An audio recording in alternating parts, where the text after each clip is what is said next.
শিক্ষা দুর্নীতি কাণ্ডে ফের তৎপর কেন্দ্র এজেন্সি। সিবিআই এর নথিতে এক ঝাঁক গুরুত্বপূর্ণ নাম।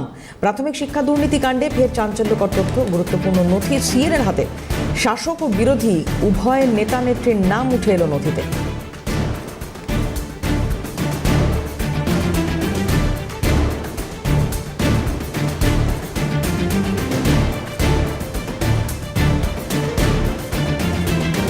প্রাথমিক নিয়োগ দুর্নীতি মামলার তদন্তে বিস্ফোরক তথ্য উঠে এলো সিবিআই এর হাতে। চাকরি প্রার্থীদের নামের তালিকা উদ্ধার, অযোগ্যদের নাম সুপারিশের অভিযোগ। কুণাল ঘোষ এ বিষয়ে কি বলছেন শুনবো।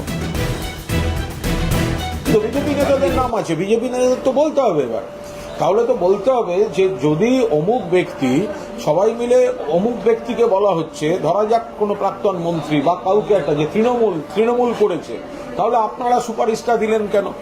তা আপনি তো বিজেপি করছেন, তা আপনি সুপারিশটা দিলেন কেন? আপনি আপনার লোকদের তাহলে নিতে বলছেন কেন? কি করে হবে এটা?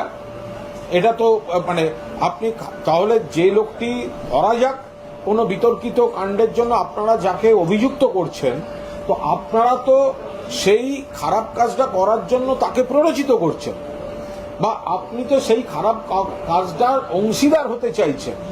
তো আপনাদের তো দায় নিতে হবে, আপনাদের তো ব্যাখ্যা দিতে হবে, এবং সিবিআই তাহলে তাদেরও জিজ্ঞাসাবাদ করুক। এবং যদি সেক্ষেত্রে তাদের লিস্টের নাম এবং অনিয়মে থাকা নাম এক হয়ে যায়, তাহলে কিন্তু এই কেসের মধ্যে তাদেরও ইনক্লুড করা উচিত।